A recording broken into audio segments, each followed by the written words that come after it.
It's been a little over 2 years since the Friday Night Funkin update was delayed, but the wait is finally over.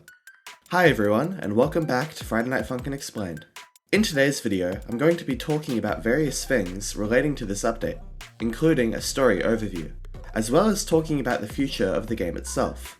I'll also be mentioning some extra little bits of information from PhantomArcade's recent 7-hour stream that I sat all the way through to catch all the little details. So even if you feel like the cutscenes did a good job explaining it all to you, you're going to want to stick around for some fun facts and such. Well, let's get into it. Weekend 1's cutscene starts out with Pico going on a leisurely stroll past fine stores such as 9-11. He spits out his drink in shock when he spots a familiar face. This is Nene, a character that debuted in Pico's school, therefore having existed for as long as Pico himself. Nene's depiction within these games is, well, unfortunate, to put it simply. With PhantomArcade's much better depiction being within the game itself, it's best that I don't get into the unnecessary details of Nene that aren't even canon to Friday Night Funkin. All you need to know is that she's buddies with Pico and Darnell, well, Pico not so much in this current moment, and her weapon of choice as an assassin is of course knives. Anyways, Pico thinks back to what led up to this point, giving the player the backstory with no words being necessary at all. Regardless, I'll explain it. Daddy Dearest, being the wealthy rock star that he is, offers the three of them cash to kill Boyfriend. Pico encounters Boyfriend, but instead of killing him, he sings with him, this likely being because Boyfriend is his ex. In the original storyboards, PhantomArcade showed that Pico blushes before singing with Boyfriend, likely confirming this. This is a recap of week 3, obviously. Darnell and Nene are furious about what happened, but seemingly give Pico another chance. Pico gets another clear opportunity to take out Boyfriend in week 7, but he instead murders all the Tankmen. This little part reveals that seemingly after stress, Pico kills Tankman himself. As a result of Pico's constant failures, the three friends don't get any of Daddy Dearest's payment, leaving Pico in big trouble. Pico decides enough is enough and gets ready to shoot Nene, only to be caught immediately. The chase sequence with amazing animation happens, where Nene takes a pretty rough hit to the face. Just as Pico thought he escaped, he smacks his head against a fancy speaker and sees the last person he would want to run into right now. Darnell. Darnell is a pyromaniac who was good friends with Pico before he turned on him. He debuted as a character in 1999 just like Pico and Nene, but not in Pico's school, rather in his own Flash movie known as Darnell Plays with Fire, where he causes mass destruction for fun. This aspect of Darnell's character is represented pretty simply, as he holds a lighter as he sings, and uses it to light spray cans to throw at Pico. But that's not all. The speaker that Nene is sitting on is actually the A-bot disassembled. A-bot is one of the Newgrounds bots, each bot representing one of the site's portals, A-bot representing the audio portal. Darnell was often depicted alongside A-bot, so I guess it made sense to have it replace the speaker for Darnell's own week.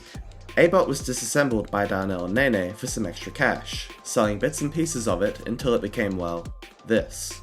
Whilst doing this, Darnell used some of A-bot's hydraulic fluid as lighter fluid to burn down some nearby buildings, similar to his actions depicted all those years ago. This was all revealed in PhantomArcade's recent stream.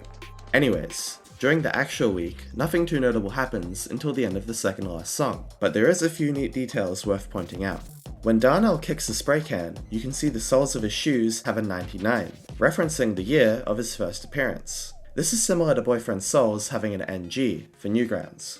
A-bot has two little details that really make it stand out compared to the speaker that we're used to.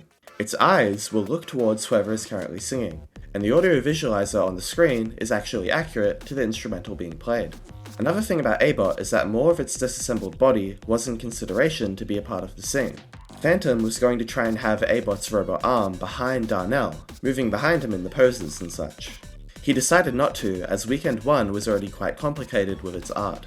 As for Nene, she has a neat detail where she will raise her knife if you get too low in health.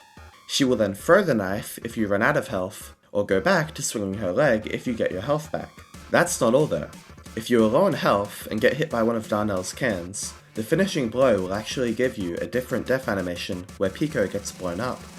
Moving along with the story, after the third song, Pico is out of ammo, and Darnell's lighter is out. They both put their weapons down and get ready for a fist fight.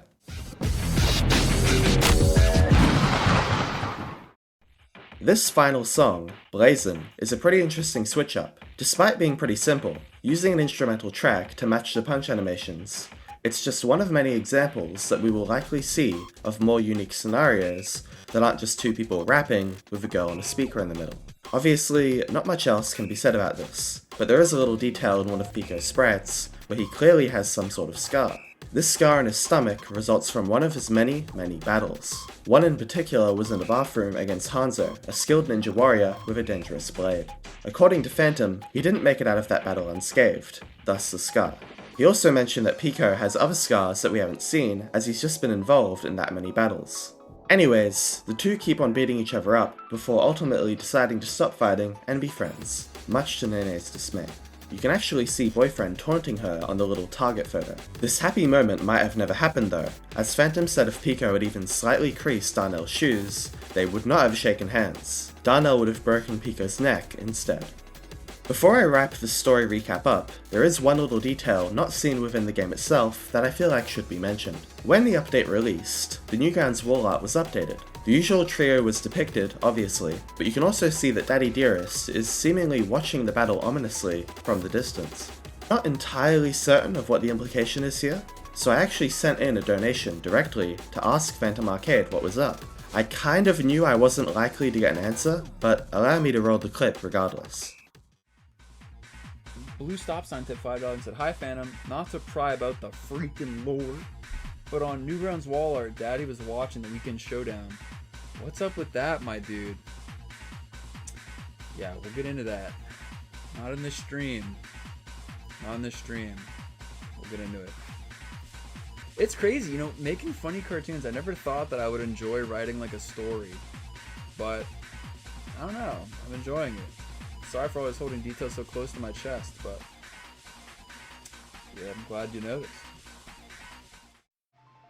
Originally, my guess was that he was keeping an eye on the people he had hired to assassinate Boyfriend, and is likely disappointed to see them all getting along by the end of the battle. Phantom not wanting to share the specifics of it at this time might mean it has more significance than that, but it would be stupid to make assumptions, so I guess for now, just keep that in mind. But yeah, that's Weekend 1. This update also had a lot of erect remixes, as well as some assorted new details like the revamped free play screen. But I'm going to focus on this concept of weekends and the future of the game as a whole. Now, during the waiting period for the latest update that lasted for years, we've obviously been told quite a bit.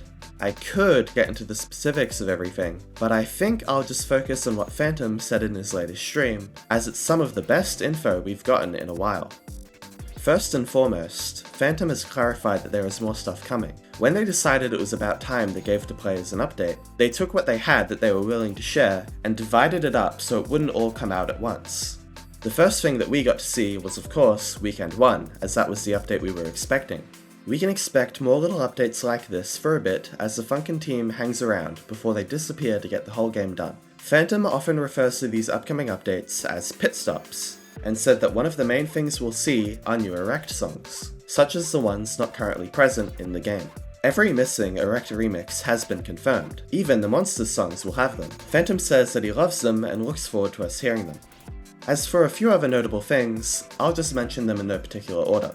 Phantom has thought of ways to revamp every menu, and we will definitely see changes to them before the final game. Every level in the final game will have cutscenes. Not all will be as elaborate as Weekend 1, and they will likely only be present in the full game. Consequently, the pit stop updates might lack cutscenes, as they eat into the time to make things. The Week 7 cutscenes will be recreated to a degree so that things are more cohesive and consistent, as they are currently very different to the Weekend 1 cutscenes. Originally, the Pico level was going to be Week 8, but Phantom thought it would be weird for Pico's first thing to be Week 8, as all prior weeks had been Boyfriend. So, Weekend 1 was created, and Week 8 is going to be a different thing entirely that has the next part of the story involving Boyfriend. I believe we are getting this week in one of the pit stops. I'm pretty sure at least. With all that said, what about stuff in regards to the actual final game? These updates are great and all, but it's good to know how the full game is progressing. Luckily, Phantom did share some thoughts about the base game. He said that the base game is a little over 60% done in regard to art and music, mainly. He hasn't fully accounted for the programming side of things in regard to this percent, but it's still nice to know that things have been done. Just to clarify though, base game does not refer to the entire game. That is to say, everything extra on this roadmap, rather around 20 weeks of complete content, including cutscenes. Okay, we're nearly done here, there's just one last thing. Phantom said that moving forward, characters that are basically just normal humans, such as Darnell and Nene, aren't going to be as common within the story. He said that the pair of them just managed to squeeze in before, quote, things got weirder. I don't want to theorize really, but this likely just means that opponents moving forward will be similar to every week except week 3 and weekend 1. As every other opponent has some sort of quirk to them, you could say. Demons, monsters, video games, you get the idea. But yeah, that's just about everything. Phantom shared a lot of assorted little fun facts in the 7-hour stream, but I tried to just focus on the main stuff so this video could come out sooner. Thanks for watching, and I'll see you next time.